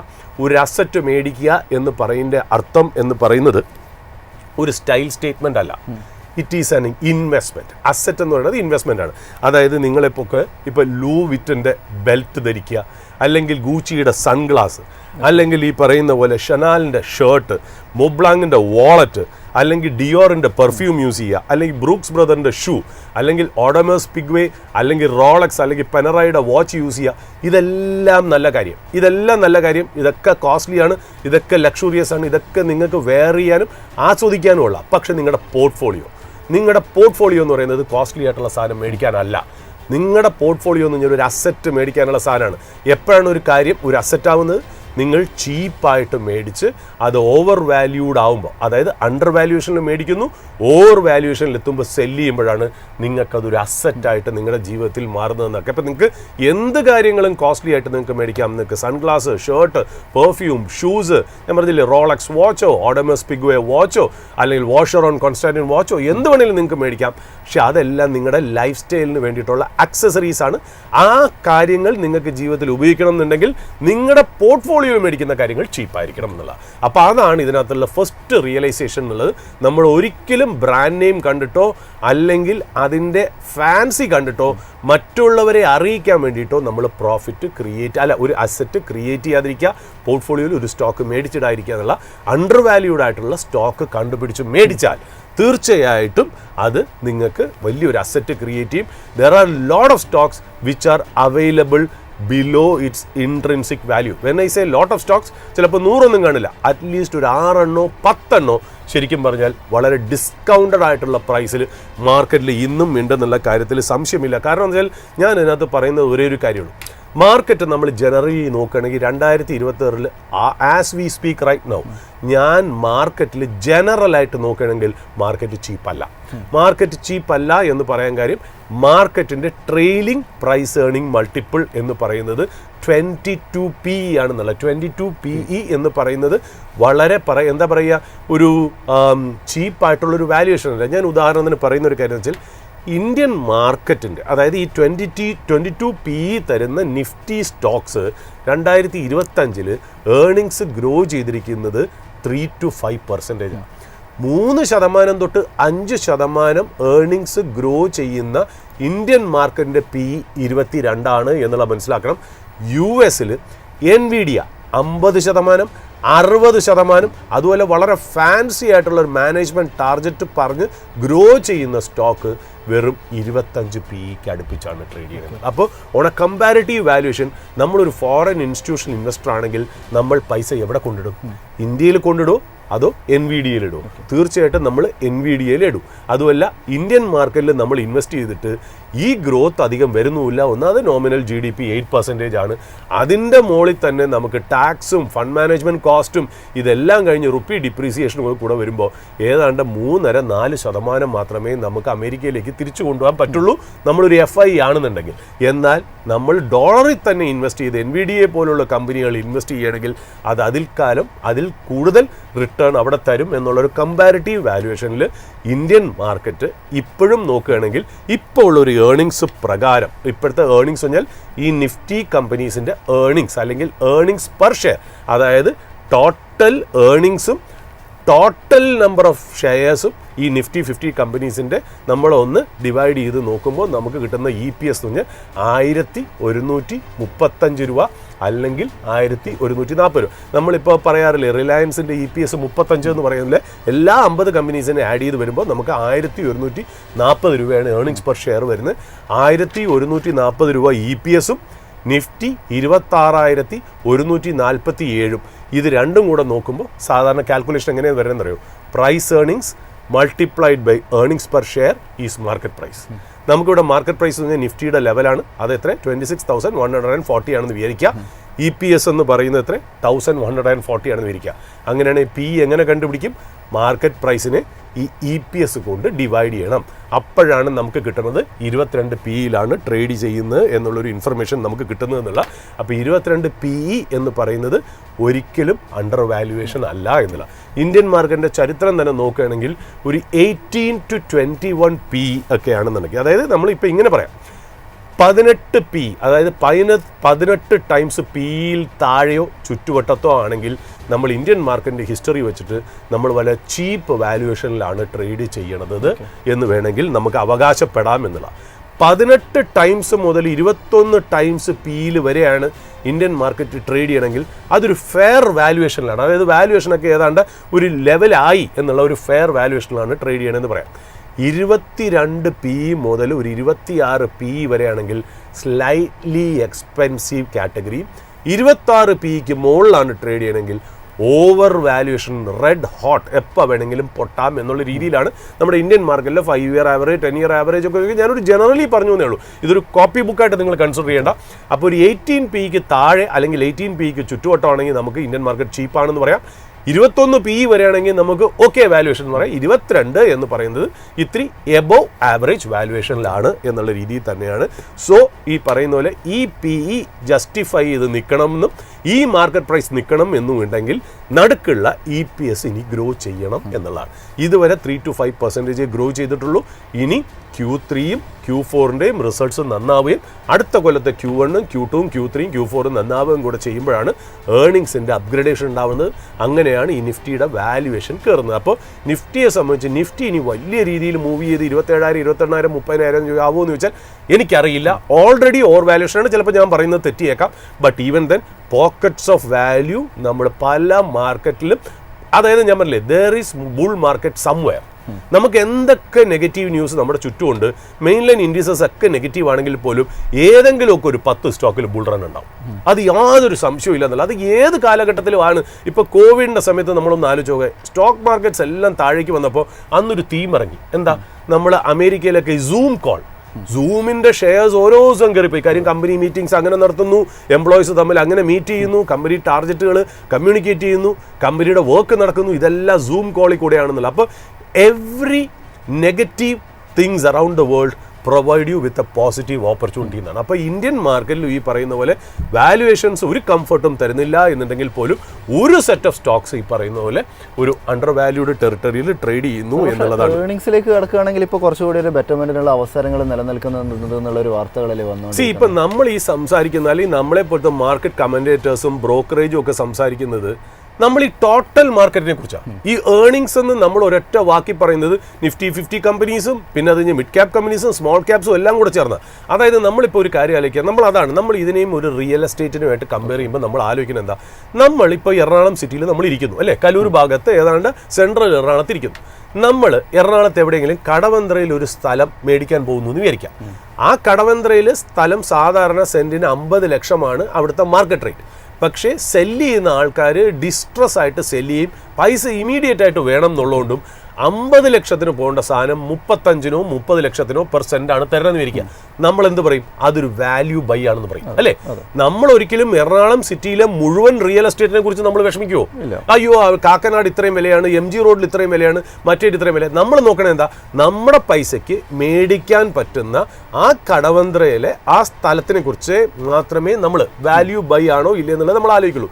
V will not be bothered about the entire real estate market of Ernakulam or for that matter India എന്ന് പറയുന്നത്. അതേപോലെ സ്റ്റോക്ക് മാർക്കറ്റിൽ നമ്മൾ ഏർണിങ്സ് പറയുന്നത് നിഫ്റ്റി 50 കമ്പനീസിൻ്റെയും സ്മോൾ ക്യാപ്പിൻ്റെയും മിഡ് ക്യാപ്പിൻ്റെയും എല്ലാം കൂടെ ചേർന്നാണ്. പക്ഷേ അതിനകത്ത് ഏതെങ്കിലും ഒരു കമ്പനിക്കകത്ത് അല്ലെങ്കിൽ ഒരു 5 കമ്പനിക്ക് അല്ലെങ്കിൽ ഒരു 10 കമ്പനിക്ക് ഏർണിങ്സ് കംഫർട്ട് ഉണ്ട്, വാല്യുവേഷൻ കംഫർട്ട് ഉണ്ട് എന്നുണ്ടെങ്കിൽ there lies an opportunity എന്നുള്ള. അപ്പം മാർക്കറ്റ് പൊതുവേ നമ്മൾ പറയില്ലേ, നാളെ ഇപ്പം ഇന്ന് മാർക്കറ്റിൽ 3 സ്റ്റോക്ക് 20% അപ്പർ സർക്യൂട്ട് അടിച്ചു എന്ന് വിചാരിക്കാം. മാർക്കറ്റ് പക്ഷേ 4% ഡൗൺ ആയിരുന്നു എന്ന് വിചാരിക്കാം. നാളത്തെ പത്രവാർത്തകൾ എന്തായിരിക്കും? Indian stock market crashes. നിങ്ങളുടെ കയ്യിലിരിക്കുന്നത് 20% കയറിയ സ്റ്റോക്ക് ആണെങ്കിലോ? അതെ. നിങ്ങളെ സംബന്ധിച്ച് ഇത് എന്തെങ്കിലും നെഗറ്റിവിറ്റി നിങ്ങളെ ബാധിക്കുന്നുണ്ടോ? ഇല്ല. അപ്പം നമ്മൾ മാർക്കറ്റിനെ കുറിച്ച് ടോട്ടലായിട്ട് ബോദർ ചെയ്യാതെ ഇൻഡിവിജ്വൽ സ്റ്റോക്സിലേക്ക് അറ്റൻഷനിലേക്ക് പോകുക എന്നുള്ള അങ്ങനത്തെ ഒരു 6-10 എൻ്റെ കണ്ണിൽ പെട്ടിട്ടുണ്ട് എന്നുള്ളതാണ്. അത് സക്സസ് ആവുമോ എന്നുള്ളത് കാലം മാത്രമേ തെളിയിക്കാൻ പറ്റുള്ളൂ. പക്ഷേ ഓരോ വ്യക്തികളും വിചാരിച്ചാൽ കിട്ടും. ഞാൻ നോക്കുമ്പോൾ 2 രീതിയിലാണ് മാർക്കറ്റിൽ ഓപ്പർച്യൂണിറ്റി ഉള്ളത്. ഒന്ന് എന്ന് പറയുന്നത് വേറെ ഒന്നുമല്ല, ചില കമ്പനികൾ ഇത്രയും നാളായിട്ട് 20% ഗ്രോ ചെയ്യണമെന്ന് വിചാരിക്കാം. ഈ 20% ഗ്രോ ചെയ്യിക്കുന്ന കമ്പനിക്ക് പെട്ടെന്ന് പുതിയതായിട്ടുള്ള ഒരു വെർട്ടിക്കലും കൂടെ വരുന്നു. പുതിയതായിട്ടുള്ള വെർട്ടിക്കലും പുതിയതായിട്ടുള്ള റവന്യൂ പൂളും പുതിയതായിട്ടുള്ള പ്രോഫിറ്റ് പൂളും വരുന്നു. അപ്പോൾ 20% ഓൾറെഡി അവരുടെ എക്സിസ്റ്റിംഗ് ബിസിനസ്സിൽ ഗ്രോ ചെയ്യുന്നു. ആ പുതിയ വെർട്ടിക്കലിൽ ഡൊമൈനിൽ നിന്നും വേറൊരു 10% കൂടെ അവർക്ക് കിട്ടുകയാണെങ്കിൽ ടോട്ടലി 30%ഓളം അല്ലെങ്കിൽ ഒരു 25%ഓളം അവർക്ക് ഫ്രണ്ടിലോട്ട് മൂവ് ചെയ്യാം എന്നുള്ള കമ്പനികൾക്ക് ഒരു ഏർണിങ്സിൻ്റെ അപ്ഗ്രേഡ് അവിടെ ഉണ്ടാവും. അതിനനുസരിച്ച് ഹയർ PE മാർക്കറ്റിന് കൊടുക്കുകയാണെങ്കിൽ ആ സ്റ്റോക്ക് നിങ്ങൾക്ക് നല്ലൊരു വെൽത്ത് ക്രിയേറ്റ് ചെയ്യും. അത് എന്ന് പറയുന്നത് ഒരു സെഗ്മെൻറ്റ് ഓഫ് സ്റ്റോക്ക്. രണ്ടാമത്തെ സ്റ്റോക്ക് എന്ന് പറഞ്ഞാൽ ക്വാളിറ്റി ആയിട്ടുള്ള കമ്പനികൾ ഈ ബിസിനസ്സിൻ്റെ അല്ലെങ്കിൽ ആ എക്കണോമിക് സൈക്കിളിൻ്റെ ഒരു ബാഡ് സ്റ്റേജിൽ കൂടെയാണെന്ന് വിചാരിക്കാം. പെട്ടെന്ന് ആ ഇൻഡസ്ട്രിയിലേക്ക് ഒരുപാട് കോമ്പറ്റീഷൻ വന്നു. അങ്ങനെ ഒരുപാട് കോമ്പറ്റീറ്റേഴ്സ് എല്ലാം വന്നപ്പോഴത്തേക്കും ഈ പറയുന്ന പോലെ ഈ കമ്പനി ഒരു 1.5-2-3 കൊല്ലമായിട്ട് ഒരു ബാഡ് സൈക്കിളിൽ കൂടെയാണ് പോയിക്കൊണ്ടിരിക്കുന്നത്. പക്ഷേ അടുത്ത കാലത്ത് വരുന്നൊരു കാര്യമുണ്ട്, കോമ്പറ്റീഷൻ എത്ര ശ്രമിച്ചിട്ടും ഇവരെ ഒരു പരിധിയിൽ കൂടുതൽ താഴേക്ക് കൊണ്ടുവരാൻ പറ്റുന്നില്ല. അങ്ങനത്തെ കമ്പനികൾ is coming out powerfully after that bad business economic cycle. അങ്ങനത്തെ കമ്പനികൾ തിരിച്ചിനി വരുമ്പോൾ 2025 എന്ന് പറയുന്നത് പാസ്റ്റായി. അന്ന് നിങ്ങൾ ഉണ്ടാക്കിയിരിക്കുന്ന ഏർണിങ്സ് എല്ലാം പാസ്റ്റായി. അതിന് മുകളിൽ 2026 വരുമ്പോൾ ലോവർ ബേസിൽ വളരെ ഭേദപ്പെട്ട ഏർണിങ്സ് ആയിരിക്കും നിങ്ങൾ കൊണ്ടുവരാൻ പറ്റുന്നത്. അപ്പോൾ അങ്ങനെ 2 സെറ്റ് ഓഫ് കമ്പനികൾ ഇന്ത്യൻ മാർക്കറ്റിലുണ്ട്. ഒന്ന് സെപ്പറേറ്റ് ആയിട്ടുള്ള പ്രോഫിറ്റ് റവന്യൂ പോൾ ജനറേറ്റ് ചെയ്യുന്ന കമ്പനികൾ, രണ്ടാമത് ബാഡ് സൈക്കിൾസിൽ നിന്ന് നല്ല സൈക്കിൾസിലോട്ട് ഇമർജ് ചെയ്ത് വരുന്ന ടേൺ അറൗണ്ട് കമ്പനികളെ ഈ ഒരു വർഷം കൂടുതൽ ഫോക്കസ് ചെയ്യണമെന്നാണ് സാർ പറയുന്നത്. ടേൺ അറൗണ്ട് കമ്പനീസ് എല്ലാം എന്ന് ഞാൻ പറയില്ല. ഞാൻ പറയുന്നത് quality companies which are in the cusp of A turn around. Quality companies പറയുമ്പോൾ നമ്മൾ അതിനകത്ത് ഒരുപാട് പാരാമീറ്റർ പറയുന്നുണ്ട്. ഓപ്പറേറ്റിംഗ് മാർജിൻ നന്നായിട്ട് കീപ്പ് ചെയ്യുന്ന കമ്പനികൾ, നല്ല operating cash flow, free positive cash flow ഉള്ള കമ്പനികൾ, അധികം ഡെപ്റ്റ് ഇല്ലാത്ത കമ്പനികൾ, നല്ല ROCE റിട്ടേൺ ഓൺ ഇക്വിറ്റിയും റിട്ടേൺ ഓൺ ക്യാപിറ്റൽ എംപ്ലോയിഡും ഉള്ള കമ്പനികൾ, ഡെപ്റ്റ് അധികം എന്താ പറയുക ഡെപ്റ്റ് എന്ന് പറയുന്നത് മാനേജബിൾ ആയിട്ട് വയ്ക്കുക. ഇക്വിറ്റി ഡൈല്യൂട്ടേ ചെയ്യരുതെന്നല്ല. ഇക്വിറ്റി എന്ന് പറഞ്ഞാൽ കമ്പനിയുടെ ഷെയർ എന്ന് പറയുന്നത്, ഞാൻ പറഞ്ഞില്ലേ കമ്പനി പ്രോഫിറ്റ് 100 രൂപയാണ് ഉണ്ടാക്കുന്നത്. നമുക്കിപ്പോൾ 10 ഷെയർ ഉണ്ടെന്ന് നോക്കിയാൽ കമ്പനിയിൽ, അപ്പം എത്രയാണ് ഏർണിങ്സ് പെർ ഷെയർ? ഓരോ ഷെയറിനും 10 രൂപ വെച്ച് കിട്ടും എന്നുള്ളതാണ്. ആ 100 രൂപ എന്ന് പറയുന്നത് ഓരോ ഷെയർ.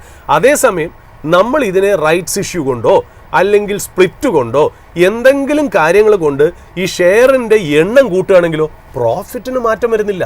പ്രോഫിറ്റ് 100 തന്നെയാണെന്നുള്ള, പക്ഷേ ഷെയർസിൻ്റെ നമ്പർ കൂടും. അപ്പോൾ ഏർണിങ്സ് പെർ ഷെയർ എന്ത് ചെയ്യും? കുറയുകയാണ് ചെയ്യുന്നത് എന്നുള്ള. അപ്പോൾ ഇക്വിറ്റി ഡൈല്യൂട്ട് ചെയ്യാത്ത കംഫർട്ടബിൾ ആയിട്ടുള്ള ഡെപ്റ്റുള്ള high ROCE, high return on equity ഉള്ള കമ്പനികൾ, നല്ല ഓപ്പറേറ്റിംഗ് ക്യാഷ് ഫ്ലോ ഉള്ള നല്ല ക്ലീൻ കമ്പനികൾ which is coming out of their bad cycle may be A great wealth creator in the Fortune in the future എന്നുള്ള കാര്യത്തിൽ യാതൊരു സംശയമില്ല. പിന്നെ അഡീഷണൽ ആയിട്ടുള്ള റവന്യൂ പ്രോഫിറ്റ് പൂളും സെക്ടേഴ്സും ഉണ്ടാക്കുന്ന കമ്പനികളൊക്കെ വളരെ നല്ല ക്ലാസ് ഇൻവെസ്റ്റ്മെൻറ്റ് ഓപ്പർച്യൂണിറ്റി ആയിട്ട് ഞാൻ കാണുന്നു എന്നുള്ള. ഞാൻ മാർക്കറ്റിലേക്ക് നോക്കുമ്പോൾ ഈ പറഞ്ഞ ന്യൂ ഇയർ ഇപ്പോൾ ഇന്ന് 2-ാം തീയതി 1-ാം തീയതി എന്ന് പറയുന്നത് മേജർ മാർക്കറ്റ്സ് ഒക്കെ ക്ലോസ്ഡ് ആയിരുന്നു എന്നുള്ളതാണ്. യൂറോപ്യൻ മാർക്കറ്റ്സ് ആയാലും ശരി, US മാർക്കറ്റ് ആയാലും മോസ്റ്റ് ഓഫ് ദ ഏഷ്യൻ മാർക്കറ്റ്സും ഒക്കെ ക്ലോസ്ഡ് ആയിരുന്നു. ഇന്ന് മുതൽ അവർ ജനറലി തുടങ്ങുമെന്നാണ് തോന്നുന്നത്. ജപ്പാനും ചൈനയും shut for the second day എന്നുള്ള കാര്യത്തിൽ നമുക്ക് വീണ്ടും ഒരു ഇൻഫർമേഷൻ കിട്ടിയിരിക്കുന്നു എന്നുള്ളതാണ്. അപ്പോൾ നമുക്ക് ഗ്ലോബൽ ക്യൂസ് ഒന്നും തന്നെ ഇല്ല. അതുകൊണ്ടാണ് ഞാൻ പറഞ്ഞത് നമുക്ക് ഒരു ഹാൻഡ് ഓവർ ഡീറ്റെയിൽസ് ഇല്ലാത്ത പ്രത്യേകതയുള്ള ദിവസമാണ് ജാനുവരി 20. അപ്പോൾ നമുക്ക് ആരെയും ബ്ലെയിം ചെയ്യാനില്ല. നമുക്ക് ഡൗനെ ബ്ലെയിം ചെയ്യാനില്ല, നാസ്ഡാക്കിനെ ബ്ലെയിം ചെയ്യാനില്ല, S&P 500 ഇല്ല, ഡോളർ ഇൻഡെക്സ് ഇല്ല, ബോണ്ട് ഈൽഡ് ഇല്ല, ട്രഷറി ഈൽഡ് ഇല്ല, ഓയിൽ, ഇതൊക്കെ ഉണ്ടെങ്കിൽ പോലും ഇതൊന്നുമല്ല നമ്മളെ ഡ്രൈവ് ചെയ്യേണ്ടത്. നമ്മൾ തന്നെയാണ് 2026 ഡ്രൈവ് ചെയ്യേണ്ടതെന്നുള്ളത്. അപ്പോൾ അതിന് പെർഫെക്റ്റ് സ്റ്റാർട്ടാണ് ജാനുവരി 2 എന്നുള്ളത്. അപ്പോൾ തീർച്ചയായിട്ടും ഇതിലെല്ലാ നല്ല കാര്യങ്ങളും സംഭവിക്കട്ടെ. ഞാൻ ഇന്ന് അധികം ഹാൻഡ് ഓവർ ഡീറ്റെയിൽസിലേക്ക് ഒന്നും പോകുന്നില്ല. കാര്യം അന്നത്തെ ഒരു ദിവസമല്ല, ഹാൻഡ് ഓവർ ഡീറ്റെയിൽസ് എല്ലാ ദിവസവും ഉണ്ട്. ഇന്ന് പറഞ്ഞത് ഇന്ന് തീരും, നാളെ പറയുന്നത് വേറൊരു ദിവസത്തേക്കുള്ള, അതായത് ഇനി തിങ്കളാഴ്ചത്തേക്കുള്ള ഹാൻഡ് ഓവർ ഡീറ്റെയിൽസ് ആണ് നമ്മൾ ശ്രദ്ധിക്കേണ്ടത്. ഇന്ന് നമ്മൾ മനസ്സിലാക്കേണ്ട ഒരു കാര്യം, നിങ്ങൾ ഒരു സെൽഫ് ഇൻട്രോസ്പെക്ഷൻ ചെയ്യുക. എവിടെയൊക്കെയാണ് നമുക്ക് 2025 തെറ്റിപ്പോയെന്ന് നോക്കുക. അത് നമ്മൾ ഇനി റിപ്പീറ്റ് ചെയ്യാതെ നമുക്ക് നമ്മുടെ മിസ്റ്റേക്സ് ഒക്കെ മാറ്റിവെച്ച് നമ്മൾ വേറെ ഒരു കാര്യത്തിനെയും ബ്ലെയിം ചെയ്യാതെ ചുറ്റുമുള്ള എല്ലാ കാര്യങ്ങളെയും നമ്മൾ കണ്ണടച്ച് വിശ്വസിക്കാതെ, ഇപ്പോൾ ഈ പറഞ്ഞ പോലെ സഫയർ ഫുഡ്സ് മറ്റേതെന്നൊക്കെ പറയുന്ന ഒരു ന്യൂസ് വന്നല്ലോ, ഇതിൻ്റെ പുറകിൽ ആൾക്കാർ കേൾക്കുമ്പോൾ അതിൻ്റെ പുറകെ നമ്മൾ ചാടിക്കയറണം. 99% ആൾക്കാർ ഇതിൻ്റെ പുറകിലാണ് ചാടുന്നത്. അതുകൊണ്ട് ഇന്ന് ചാടുക ചെയ്യരുതെന്നാണ് ഞാൻ പറയുന്നത്. അന്ന് മേടിക്കേണ്ടെന്നൊന്നുമല്ല അഭിപ്രായമല്ല, ഒരു അഡ്വൈസോ ഒരു സോളിസിറ്റോ റെക്കമെൻഡേഷനോ അല്ല. നമ്മൾ ആൾക്കാർക്ക് ആർക്കും വേണ്ടാത്ത സ്ഥലത്താണ് നമുക്ക് ഓപ്പർച്യൂണിറ്റി ഉള്ളതെന്ന്. സ്ഥലവും നമ്മൾ അങ്ങനെയല്ലേ വാങ്ങിക്കുന്നത്. അതായത് സ്ഥലം വാങ്ങിക്കുന്നത് എന്താ, ഇപ്പം ആർക്കും വേണ്ടാത്ത ഒരു സ്ഥലം ചെന്ന് സീക്രട്ടായിട്ട് പോയി മേടിച്ച് വെച്ചിട്ട് നാളെ അതൊരു ഹയർ ലെവലിലും വാല്യൂയിലേക്ക് വരുമ്പോൾ നമ്മൾ അവിടെ പ്രോഫിറ്റ് ഉണ്ടാക്കണമെന്നുള്ളത് നമ്മൾ മനസ്സിലാക്കി വെക്കുക എന്നുള്ള ബേസിക് പാഠം 2026 നമ്മൾ തുടങ്ങേണ്ട. Let's come back to the basics of the market. അത് നമ്മൾ മനസ്സിലാക്കി കഴിഞ്ഞാൽ 2026 ക്ലാസ് ഇയർ ആയിട്ട് മാറും എന്നുള്ള കാര്യത്തിൽ സംശയമില്ല. നമുക്ക് ഹാൻഡ് ഹോൾഡ് ചെയ്ത് അങ്ങോട്ടും ഇങ്ങോട്ടും തന്നെ പരസ്പരം ഹെൽപ്പ് ചെയ്ത് അങ്ങോട്ടും ഇങ്ങോട്ടും ട്രസ്റ്റ് ചെയ്ത് നമുക്ക് മുന്നോട്ട് പോകാം എന്നുള്ള സ്റ്റേറ്റ്മെൻറ്റോട് ഞാൻ അവസാനിക്കുന്നു. നമുക്ക് തിങ്കളാഴ്ച വരുമ്പോഴത്തേക്ക് നമുക്ക് മറ്റുള്ള ഗ്ലോബൽ ക്യൂസും ഹാൻഡ് ഓവറും ഒക്കെ നോക്കാം. ഇന്ന് അതിനുള്ള ദിവസമല്ല. നമ്മളെ തന്നെ ഇൻട്രോസ്പെക്ട് ചെയ്യേണ്ട ഒരു സെൽഫ് റിയലൈസേഷൻ്റെ ഒരു ഡേ ആയിട്ട് നിങ്ങൾ മാറ്റിയെടുക്കുക. അതായത് ഫസ്റ്റ് ഡേ ഓഫ് അല്ലെങ്കിൽ the first week of new year എന്നുള്ള 2026 എന്നുള്ളതൊന്ന് പറഞ്ഞു വയ്ക്കുന്നു. ഇനി നമുക്കൊന്ന് പോയിട്ട് നമുക്ക് ഈ പറയുന്ന പോലെ മാർക്കറ്റിലെ നമ്മുടെ തീർച്ചയായിട്ടും മാർക്കറ്റ് അപ്ഡേറ്റുകളും മാർക്കറ്റ് ടെക്നിക്കൽസും നമുക്ക് നോക്കേണ്ടതായിട്ടുണ്ട് എന്നുള്ളതാണ്. ബട്ട് ഇന്ന് ഞാൻ ശരിക്കും പറഞ്ഞാൽ എല്ലാവരോടും പറയുന്നത് സ്വന്തം പോർട്ട്ഫോളിയോ ഒന്ന് നോക്കണം. എന്നിട്ട് അതിൻ്റെയൊക്കെ PE എടുക്കണം. ആ കമ്പനികൾക്കൊക്കെ ക്യാഷ് ഫ്ലോ ഉണ്ടോ എന്ന് നോക്കണം. ഇക്വിറ്റി ഡൈല്യൂട്ട് ചെയ്യാത്ത കമ്പനികളാണോ നോക്കണം. നല്ല റിട്ടേൺ ഓൺ ഇക്വിറ്റിയും റിട്ടേൺ ഓൺ ക്യാപിറ്റൽ എംപ്ലോയിഡും നോക്കണം. ഫ്രീ ക്യാഷ് ഫ്ലോ ഉണ്ടോ നോക്കി. ഇതൊക്കെ സ്ക്രീനർ എന്നൊക്കെ പറയുന്ന സൈറ്റുകളിൽ നമ്മൾ സെർച്ച് ചെയ്ത് നോക്കിയാൽ എല്ലാ കാര്യങ്ങളും അതിനകത്ത് ഉണ്ട് എന്നുള്ള. ഇത് സെർച്ച് ചെയ്ത് കഴിഞ്ഞാൽ നമ്മളിന്ന് കണ്ടുപിടിക്കേണ്ട കാര്യമൊന്നുമില്ല. അതുകൊണ്ടാണ് ഞാൻ പറയുന്നത്, ഇക്കാലത്ത് നമുക്കൊരു കോമേഴ്സ് ബാക്ക്ഗ്രൗണ്ടോ ഫിനാൻസ് ബാക്ക്ഗ്രൗണ്ടോ സ്റ്റോക്ക് മാർക്കറ്റിൻ്റെ ആവശ്യമൊന്നുമില്ല. സ്ക്രീനറിൽ ചെന്ന് നമ്മൾ ആ സ്റ്റോക്ക് ഒന്ന് ടൈപ്പ് ചെയ്ത് നമ്മൾ അടിച്ചു കഴിഞ്ഞാൽ കംപ്ലീറ്റ് കാര്യങ്ങൾ അവിടെ കിട്ടും. കമ്പനിയുടെ PPT പ്രസൻറ്റേഷൻ വരെ, ഏർണിങ്സ് പ്രസൻറ്റേഷൻ വരെ അതിനകത്ത് ഉണ്ടാവും എന്നുള്ളതാണ്. അതിനകത്തൊക്കെ നോക്കിയിട്ട് നിങ്ങൾ ആദ്യം ഇവാലുവേറ്റ് ചെയ്യേണ്ടത് നിങ്ങളുടെ കയ്യിലിരിക്കുന്ന പോർട്ട്ഫോളിയോ ആണ്. അതിലെന്തെങ്കിലും തെറ്റുണ്ടോ, ഓവർ വാല്യുവേഷൻ ഉണ്ടോ എന്നൊക്കെ ഉള്ളതാണ്. അവിടെയാണ് നമുക്ക് ചേഞ്ച് തുടങ്ങണമെന്നുള്ളത്. അല്ലാണ്ട് മാർക്കറ്റിൽ നിന്നല്ല ചേഞ്ച് തുടങ്ങേണ്ടത്. ആ പോർട്ട്ഫോളിയോ ഒരു പേപ്പറിൽ എഴുതി ഒന്ന് ചെറുതായിട്ട് ഒരു അരമണിക്കൂറിൻ്റെ കാര്യമുള്ള എഫേർട്ട് ഇട്ടാൽ നിങ്ങൾ ഭാവിയിൽ ഉണ്ടാക്കാൻ പോകുന്നത്. അതായത് ഞാൻ പറഞ്ഞില്ലേ, ജീവിതത്തിൽ ചെറിയ ചെറിയ ചേഞ്ചസ് ഡെയിലി കൊണ്ടുവരണമെങ്കിൽ at the end of the year there will be a massive change in your portfolio എന്നുള്ള കാര്യത്തിൽ സംശയമില്ല. അപ്പോൾ നമ്മൾ ഒരിക്കലും പറയുന്നത്, നമ്മൾ ഈ മറ്റുള്ള ബ്രോക്കറേജസ് പറയുന്ന അപ്ഗ്രേഡൊക്കെ, ബ്രോക്കറേജിന് നമ്മളെ പൈസക്കാരനാക്കണം നിർബന്ധമൊന്നുമില്ല. ഈ ബ്രോക്കറേജുകൾക്ക് നമ്മൾ എന്ത് ട്രേഡ് എടുത്താലും അവർക്ക് ബ്രോക്കിംഗ് കമ്മീഷൻ കിട്ടും. അത് ട്രേഡ് പോസിറ്റീവ് ആണെങ്കിലും നെഗറ്റീവ് ആണെങ്കിലും അവർക്ക് കിട്ടുമെന്നുള്ള. അപ്പോൾ അവരെ സംബന്ധിച്ച് നമ്മളെ കൂടുതൽ ട്രേഡ് ചെയ്യിപ്പിക്കുക എന്നുള്ളത് ഞാൻ അവർ പറയുന്നത് തെറ്റാന്നല്ല. ചില നല്ല ബ്രോക്കേഴ്സ് ഉണ്ട്, നല്ല റിപ്പോർട്ടുകളുണ്ട്. ബട്ട് മെയിൻലി നമ്മൾ അതിനെ ഡിപ്പെൻഡ് ചെയ്യാതിരിക്കുക. നമ്മുടെ യുക്തിയിൽ, കോമൺ സെൻസിൽ നമുക്ക് കുറേ കാര്യങ്ങൾ കിട്ടും എന്നുള്ളതാണ്. The first day let us start with the introspection of our portfolio and ourselves, and then we move forward. There are a lot of days to come. 360 ദിവസത്തിൽ കൂടുതൽ ഇനി നമ്മുടെ മുന്നിൽ കിടപ്പുണ്ട് എന്നുള്ളതാണ്. നമ്മൾ ആ ദിവസങ്ങളിൽ നമുക്ക് മതി, വെറും ഒരു 10 ദിവസം മതി നമുക്ക് ഇതിനകത്ത് നിന്ന് 40% ഉണ്ടാക്കാൻ എന്നുള്ള. അപ്പോൾ അതുകൊണ്ട് 365 ഡേയ്സും കിടന്ന് ട്രേഡ് ചെയ്താൽ മാത്രമേ പൈസ കിട്ടുള്ളൂ എന്ന് യാതൊരു നിർബന്ധമില്ല. ഒരു സിറ്റിയിലെ എല്ലാ പാർട്ടിക്കും പോകണം എന്ന് ഒരു നിർബന്ധമില്ല. നിങ്ങൾക്ക് ഇഷ്ടമുള്ള ഒരു നല്ല പാർട്ടി തിരഞ്ഞെടുത്ത് അതിൽ മാത്രം പോവുക എന്നുള്ളതാണ്. അതുകൊണ്ട് നിങ്ങൾ നിഫ്റ്റിയെക്കുറിച്ചോ മാർക്കറ്റിനെ കുറിച്ചോ ഗ്ലോബൽ മാർക്കറ്റിനെ കുറിച്ച് നമ്മൾ ന്യൂസായിട്ട് പറയണമെങ്കിലും അതിൻ്റെ പുറകെ പോയി ചാടി പോവാതെ ഇൻഡിവിജ്വൽ സ്റ്റോക്സും നിങ്ങളുടെ പോർട്ട്ഫോളിയോ മാത്രം തുടങ്ങി വെക്കുക. ബാക്കി നമുക്ക് കൈപിടിച്ച് നമുക്ക് മുന്നോട്ട് പോകാം എന്നുള്ളത്. സാർ, ഇന്നിപ്പോൾ വിപണി പരിശോധിക്കുകയാണെങ്കിൽ പൊതുവെ ഒരു പോസിറ്റീവായിട്ടുള്ള ഒരു ട്രെൻഡ് രേഖപ്പെടുന്നുണ്ടെങ്കിലും ഇന്നലെ പരിശോധിക്കുകയാണെങ്കിൽ ഏകദേശം ഒരു 10% ഒരു ഇടിവായിരുന്നു ITCയിൽ ഉണ്ടായിരുന്നത്. നിലവിലിപ്പോൾ പരിശോധിക്കുകയാണെങ്കിൽ ഏകദേശം ഒരു 4%-ഓളമുള്ളൊരു ഇടിവ്. ഈ ഒരു ഓഹരി പരിശോധിക്കുകയാണെങ്കിൽ നിലവിലൊരു റീറേറ്റിങ്ങിനുള്ള ഒരു സാധ്യത വരെ നിലവിൽ കാണാൻ വേണ്ടിയിട്ട് സാധിക്കുന്നുണ്ടോ? ഈ ITCയുടെ കാര്യത്തിൽ ഒരു കാര്യം തന്നെ നമ്മൾ ബേസിക്കലി എപ്പോഴും പറയാറുണ്ട കാര്യമാണ്, മാർക്കറ്റിൽ എപ്പോഴും പറയുന്നത്, don't catch a falling knife. വീഴുന്ന ഒരു കത്തി നമ്മൾ കൈകൊണ്ട് പിടിക്കരുത്, അത് മുറിയാനുള്ള ചാൻസസ് ആണ് ഹൈ എന്നാണ് നമ്മൾ പൊതുവെ പറയുന്നത്. പക്ഷേ എങ്കിലും ഒരു കാര്യം നോക്കാം. ഇപ്പോൾ ഈ പറയുന്ന പോലെ ഓൾറെഡി GST 40% ഉള്ള ഒരു ഇൻഡസ്ട്രിയിലേക്ക് ഗവൺമെൻറ് അഡീഷണൽ ആയിട്ടൊരു ടാക്സ് കൊണ്ടുവന്നു. ഇത് നമ്മൾ എക്സ്പെക്ട് ചെയ്തിരുന്നു, പക്ഷേ എക്സ്പെക്ട് ചെയ്തതിനേക്കാളും കൂടുതലാണ് വന്നതെന്നല്ല. അപ്പോൾ അത് കാരണം തന്നെ ഇപ്പോൾ ബ്രോക്കറേജസ് എന്താ, അതായത് റവന്യൂസ് കുറയും, വോളിയം കുറയും എന്ന് പറഞ്ഞിട്ട് റവന്യൂസ് ഏർണിങ്സ് ഒന്ന് കുറച്ചിരിക്കുകയാണ്. ബ്രോക്കറേജസ് ഒന്ന് ഡൗൺഗ്രേഡ് ചെയ്തിരിക്കുകയാണ്. അതുമാത്രമല്ല 7 to 10% ഏർണിംഗ് കുറയുമെന്നും അതിൻ്റെ PE ഏതാണ്ട് 23 ടൈംസ് ഇന്ന് 17 ടൈംസ് ഒക്കെ ആയിട്ട് കുറയും ഒക്കെ എന്നുള്ള രീതിയിൽ പറഞ്ഞത് കാരണം മാർക്കറ്റ് അതിനെ ഡീറേറ്റ് ചെയ്യുന്നു എന്നുള്ള കാര്യത്തിൽ യാതൊരു സംശയമില്ല. ഒരു കാര്യം നമ്മൾ മനസ്സിലാക്കണം, ഈ ITCക്ക് ഈ ടാക്സ് കൊണ്ടുണ്ടാവുന്ന ആ കുറവ് നികത്തണം എന്നുണ്ടെങ്കിൽ അവർ പ്രൈസ് ഇൻക്രീസ് ചെയ്ത് ഒരു 25-30%, 35% സിഗരറ്റിൻ്റെ പ്രൈസ് ഇൻക്രീസ് ചെയ്താലേ പഴയ ലെവലിലേക്ക് അവർ വരാൻ ചാൻസ് ഉള്ളൂ. സോ ഇപ്പോൾ ഇത് ഗവൺമെൻറ് ചെയ്തു, ഇത് ഒരു പ്രാവശ്യം ചെയ്തു. ഇനി അടുത്ത കാലത്തേക്ക് ഒരു രീതിയിലും ഗവൺമെൻറ് ഇതിനകത്ത് ഇടപെടില്ല. അപ്പോൾ ആ റിസ്ക് അതിനകത്തുനിന്ന് മാറിക്കിട്ടി. ഇനി ഇതിനകത്ത് നോക്കേണ്ട കാര്യം, what if ITC increases its prices? ITC 15% 20% സിഗരറ്റിൻ്റെ പ്രൈസ് ഇൻക്രീസ് ചെയ്യുകയാണെങ്കിലോ അവർക്ക് തീർച്ചയായിട്ടും ഇൻക്രീസ് ചെയ്യാം. കാര്യം ITCയുടെ ഇരിക്കുന്ന പ്രോഡക്റ്റ് ഏതൊക്കെ? വിൽസും ഗോൾഡ് ഫ്ലേക്കും അല്ലേ. പിന്നെ ഗോഡ്ഫ്രൈ ഫിലിപ്സിൻ്റെ ഇരിക്കുന്ന ഏതാ? മാൽബറോം ഫോർ സ്ക്വയറും. പിന്നെയുള്ളത് VST ഇൻഡസ്ട്രീസും ഈ പറഞ്ഞുള്ള NTC ലിമിറ്റഡും ഒക്കെയാണ്. ബട്ട് ഈ 2 കമ്പനികൾക്കുണ്ടല്ലോ ഒരു ലെവൽ കഴിയുമ്പോൾ അവരിപ്പോൾ നാളെ വന്നിട്ട് പറയുകയാണ് ഞങ്ങൾ പ്രൈസ് ഇൻക്രീസ് ചെയ്തതാണ് പോണതെന്നുണ്ടെങ്കിൽ കളി ഇത് കംപ്ലീറ്റ് മാറും എന്നുള്ളത്. അപ്പോൾ അതുവരെ എപ്പോഴാണെന്നുള്ളത് നമുക്കറിയില്ല. But now the derating is happening in the stock. ഇത് റീറേറ്റ് ചെയ്യണമെന്നുണ്ടെങ്കിൽ കമ്പനി പ്രൈസ് ഇൻക്രീസ് ചെയ്യണം. ഒരു 20 to 25% ഓർ 15% 20% ഇൻക്രീസ് ചെയ്താൽ പോലും കളി മാറും എന്നുള്ള കാര്യത്തിൽ സംശയമില്ല. ഈ കമ്പനികൾക്ക് വലിയ കോമ്പറ്റീഷൻ ഇല്ല. ഏതാണ്ട് ടാക്സ് കൂട്ടി എന്ന് പറഞ്ഞ് ജനങ്ങളിത് കുറയ്ക്കാനും പോണില്ല. അങ്ങനെയാണെങ്കിൽ ഞാൻ ഈ 50 കൊല്ലമായിട്ട് സിഗരറ്റിന് ഇതുവരെ ടാക്സ് കുറച്ചതായിട്ട് ഞാൻ കണ്ടിട്ടുമില്ല. എന്നിട്ടും അവർക്ക് ഇത്രയും സെയിൽസ് ചെയ്യാൻ പറ്റുമെങ്കിൽ ഇനി ടാക്സ് കൂട്ടിയാലും അവരുടെ സെയിൽസ് ഇൻക്രീസ് ചെയ്യുന്നുള്ള കാര്യത്തിൽ സംശയമില്ല. പക്ഷേ എന്ന്, എപ്പോഴ്, എത്രയ്ക്ക് എന്നുള്ള കാര്യം നമുക്കറിയില്ല. But now it is in A down trend. But it will settle somewhere. If it is settle somewhere then keep a watch on that എന്നുള്ള കാര്യത്തിൽ യാതൊരു സംശയമില്ല. ഇപ്പോൾ ചാടിക്കറി മേടിക്കണോ? I will not suggest, because don't catch a falling knife. നമ്മളിവിടെ ചർച്ച ചെയ്തിരിക്കുന്ന ഒരു ഓഹരിയെ പറ്റിയിട്ടുള്ള ഒരു വിവരം ഒരു ബൈസെൽ റെക്കമെൻഡേഷനോ ഒന്നുമല്ല. നിങ്ങളുടെ നിക്ഷേപം നടത്തുന്നതിന് മുമ്പ് എപ്പോഴും ഒരു സെബി രജിസ്റ്റേർഡ് അനലിസ്റ്റിൻ്റെ സഹായം തേടിയതിനും ശേഷം മാത്രം നടപ്പിലാക്കുക എന്നൊരു കാര്യമാണ് നമുക്ക് പങ്കുവയ്ക്കാനായിട്ടുള്ളത്. ഇന്നത്തെ ഓപ്പണിംഗ് അവേഴ്സ് നമ്മളിവിടെ വൈൻഡപ്പ് ചെയ്യുകയാണ്. തിങ്കളാഴ്ച ഓപ്പണിംഗ് അവേഴ്സിൻ്റെ പുതിയൊരു എപ്പിസോഡുമായിട്ട് വീണ്ടും കാണാം. അതുവരെ നന്ദി, നമസ്കാരം.